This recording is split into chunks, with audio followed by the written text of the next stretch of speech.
New World Season 4 is here, and while it may not be the most content-filled patch, there are some things here that you're going to want to pay attention to. So let me jump in, let's talk about it. So this is coming tomorrow on the 12th of December, and you can see the time here. It's actually 5 AM Pacific time, 1 PM UTC, so pretty much the afternoon, weirdly. And they do say that the downtime is going to be 2 hours, which is pretty long, I think, generally, but it is a major patch. This is the patch, by the way, which will probably be very, very large, but in future, the small patches should actually be small, or at least we hope so. Now, we know the content that's coming. We're going to have a new season story, we're going to have the new season pass, and we're going to have the glacial turn. There are extra things coming. Obviously, we have the artifacts, and then down the road, we're going to have the cross-world expeditions. No mention, as far as I can see, about Arena. This is all stuff we already know. The Winter Convergence Festival is coming, which, by the way, you definitely want to farm. You want to get your Azoth Inductors and the Chromatic Seals. Definitely do that straight away. And if you didn't know, there are also going to be some Twitch drops. Now, that's handy for you, because I'm going to be streaming this for a lot of time tomorrow and the subsequent days. So if you want to come and actually get your drops, make sure you come and watch me or anybody else. That's all good. Now, of course, I won't cover every single patch note here because it would just take too long, but let's concentrate on the big hitters. Some of this stuff we'd already seen on the PTR. For example, the navigation stuff. You now move at the same speed in all directions when not sprinting. Like, honestly, I didn't really notice all of this stuff on the PTR, but maybe it'll have an impact when we actually get it in the live. I'm not 100% sure of its full impact just yet. We are getting the major changes to blocking.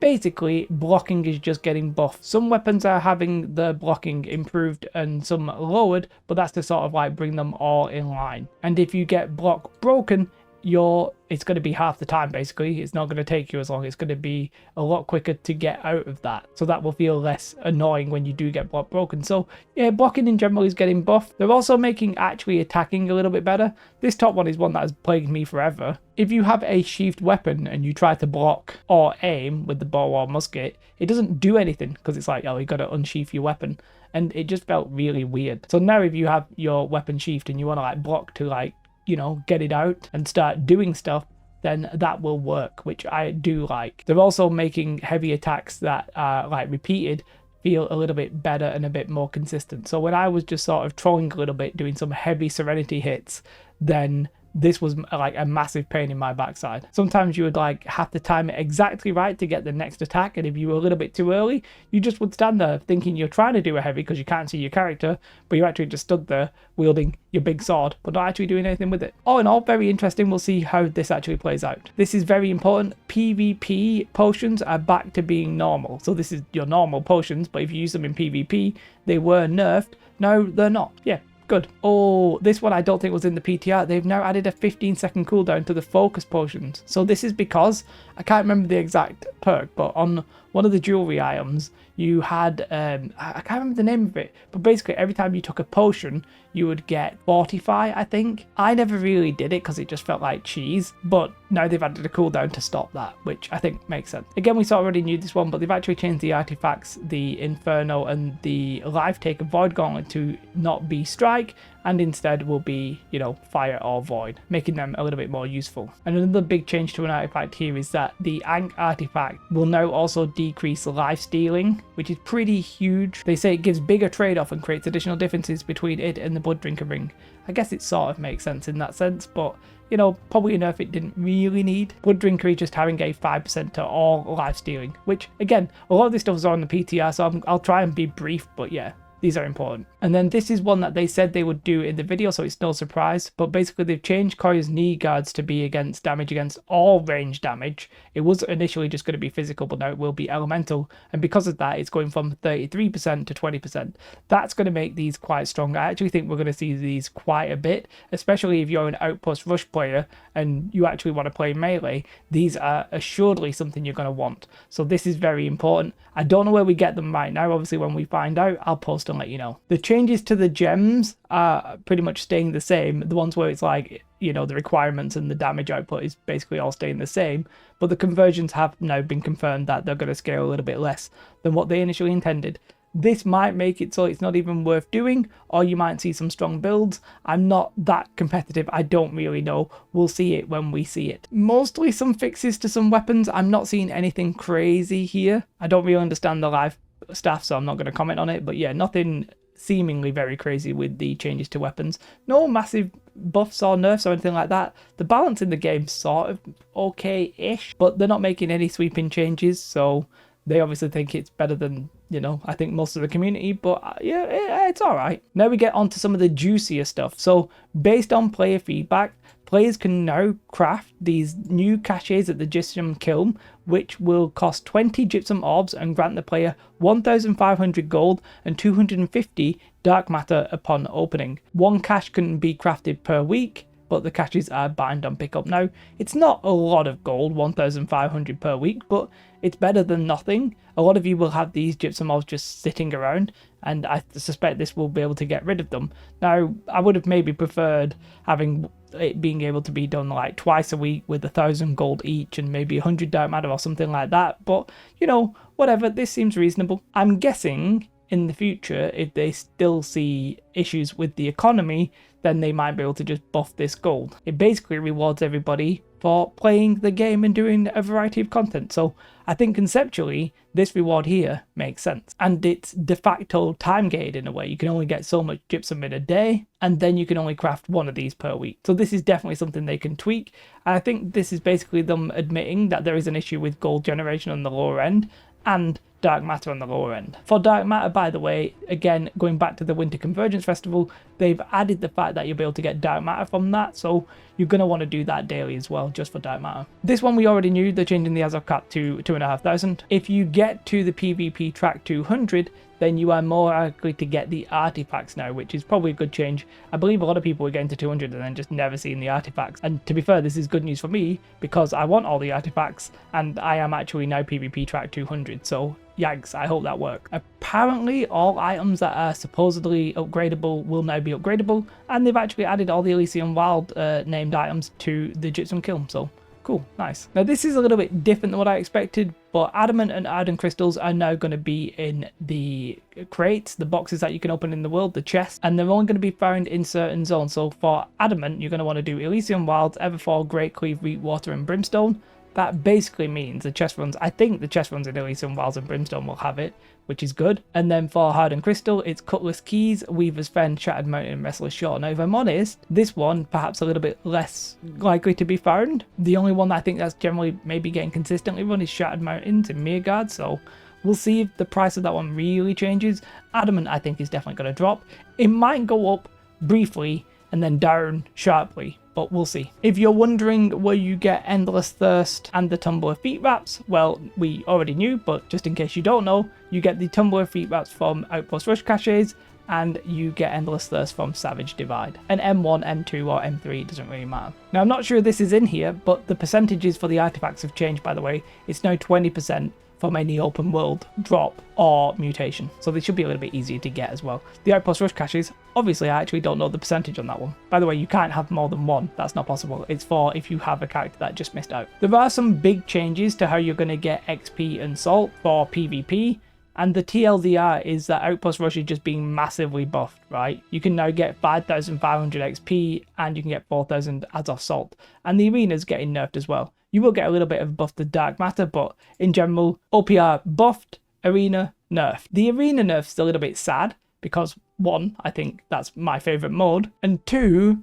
it's pretty much to stop the people who are cheesing it. I'm not going to explain how you cheese it, I'm not going to reveal that, but instead of them fixing the issue, they nerfed arena for everybody, and I think that's just sad. A lot of the gear that you get is also going up, so for example the boxes from Outpost Rush are going to have slightly improved gear score. It's the same for the Influence Rage caches, and it's the same for Invasion caches. Now actually these two bottom ones are new, and they're actually very important. So they've refactored the way that certain loot is provided to improve the loot results for expedition bosses. Expedition bosses sometimes were just giving you like a green or a potion or something like that. So this in theory prevents an issue where expedition bosses would not grant valuable loot, or would sometimes grant no equipment and a very high number of things like craft mods. Basically it was junk and it was broke. Now it's getting fixed. Good. Also, they've fixed an issue where many items in the game were unable to roll new perks such as Health and Enchanted Ward. So you couldn't get that from Outpost Rush, which meant that the gear was also not that good. It was a double whammy, low gear score and then not great perks. So hopefully that should make gearing from PvP a lot better. Well, we'll see. We know that you can now do these research projects with like the patterns and that kind of stuff. That's going to be a good change. Heart runes are being made easier to be upgraded as well. So hopefully you've not upgraded all of them because you might have wasted your mats. But yeah, cool. If you are a furnisher or banana farmer, then you might be a little bit concerned about this one. The amount of XP the pile of bananas gave was bananas. It has been adjusted to be more in line with our intentions. So what a lot of people were doing were basically just farming furnishing. Well, they were farming bananas or buying bananas using the pile of bananas recipe to basically cheese the aptitude and then getting the materials that way. All in all, this will probably make the price of bananas less, but what it might do is increase the price of the prismatics just a little bit, because now it's a little bit harder to get the aptitude, which means the mats aren't as free. Now, one thing that I thought they would do, but they're doing it like much quicker than I expected, is the gathering items that can be processed at the refining stations, so basically the strange ore, the pollens and all that kind of stuff, are now no longer limited to 3 per day. So if you've got a lot of those and you've been trying to use them like 3 per day, well, now you can just blow your load and do them all. They've reverted an unintentional change between resource spawn amounts for mithril ore. I'm not sure what that is. We'll have to wait and see. However, one thing that is going to impact the market in a big way, but like probably over time, is that they've adjusted the spawn rates for all tier, I'm just going to call it 5.2 because calling it tier 52 sounds weird to me, but all the tier 5.2 nodes to their original intended values. So what they did for the expansion, they basically buffed the spawn rate, and what they're doing now is making it so that they don't spawn quite as fast, which is weird because a lot of them are very strongly farmed, but okay. I honestly think people are over farming them without reason because maybe they've got nothing else to do, but yeah, this is going to impact the market in a big way. One thing that a lot of people might not be happy with, depending who you are and when you did this, is territory standing gains have been adjusted for the expansion, refining and crafting trade skills. Amounts have been lowered. Weaving now will also generate standing where it didn't. I think this is a nerf to territory standing, but it's not something I really care about personally. Now, I won't really explain this one, but I was doing it on stream because I was enjoying myself. Basically, I climbed literally to the top of Midgard, as far as you can go, because when you get to the top, there's actually like an invisible like ceiling. But you could do this thing, whereas if you dismount as you enter a restricted zone, you fly up into the sky. And it was really fun, and I'm really sad they fixed it because I don't really see the harm in it, but unfortunately, they have fixed it. My Twitch content now is absolutely ruined. Honestly, they're probably the main changes. I didn't cover everything because it's a little bit weird. Like, I'm not sure how many people will have seen the PTR patch notes. Like, if you want to see that video, then there's probably ones out there. But I wanted to cover the things that had actually changed because for me, that's the more interesting things. And hopefully we went over that and some of the more interesting changes in general. Now, let me just explain what the hell I'm doing. I picked this video because it's news and it's out right now. You might be like, Jay, this is a different channel. Yes, this channel I've called New World Oddity. And what it is basically me on the other channel pivoting that channel. So if you don't know, I had a channel called Jay Oddity. That channel now is just going to be general MMO stuff. I'll probably talk about New World in general, but I'm not going to do news, opinions and that kind of stuff about specifically New World. That's not my plan, and if I end up having to go back to it, then quite frankly, I've failed. My plan is to branch out. You're going to be familiar with some of the bigger MMO content creators. My goal is to become one of them and not just a New World Andy, basically. However, that being said, I still really like New World, and I was playing Throne of Liberty on stream and off stream, and it really highlighted to me how much I really truly enjoy New World's combat. And New World's combat isn't going anywhere, and until something mythical comes along and beats New World, then I'm probably going to actually be main playing New World. So if I'm mainly playing New World in my spare time and on stream, I figured I might as well still make the content. But honestly, I think it's probably time for that YouTube channel to try and become what I always wanted to be, which was like an MMO content creator, not a New World news reader, which I have no problems being. I enjoyed that. I've had a really good time. Thank you to all my Patreons. If anything, this is a way of me saying I still would like to do that in a way, but I'm probably going to lower the effort a little bit. And the reason for that is obviously I'm going to be putting my effort into my main MMO channel. I'm going to have to play other MMOs. I'm going to have to research other MMOs. I'm going to have to do a lot of work there. But what I figured I could do is I could probably record some videos on stream. I didn't do this one on stream because it came out whilst I wasn't streaming, but in general, if I'm doing like a little guide or these are the things you don't want to miss out on, I could do those on stream. Chop it up a little bit, whack it on YouTube. Everybody's sort of happy. Yeah, I'll probably not be like instantly on the news, but that's fine. I don't want to be. It's fine. So if this is something you're interested in, it's pretty much my old content, but if I'm honest, probably a little bit lower quality with a little bit lower effort, but I'm hoping you understand. And I'm hoping to prove to you that I can still sort of do a decent job. I think I can do a decent job.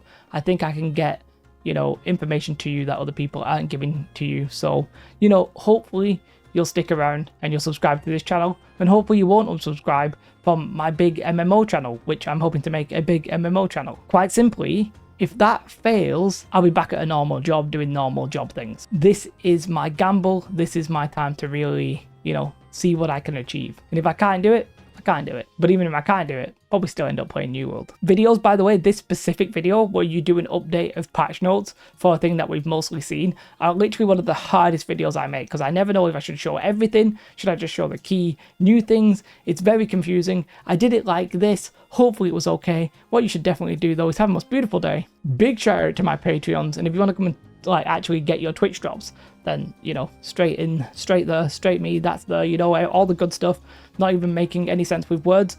Hopefully I sometimes do on stream, but you know what, probably I often don't. But come and give me a follow over there, come and watch me over there. For now, have a most beautiful day, like and subscribe. Goodbye.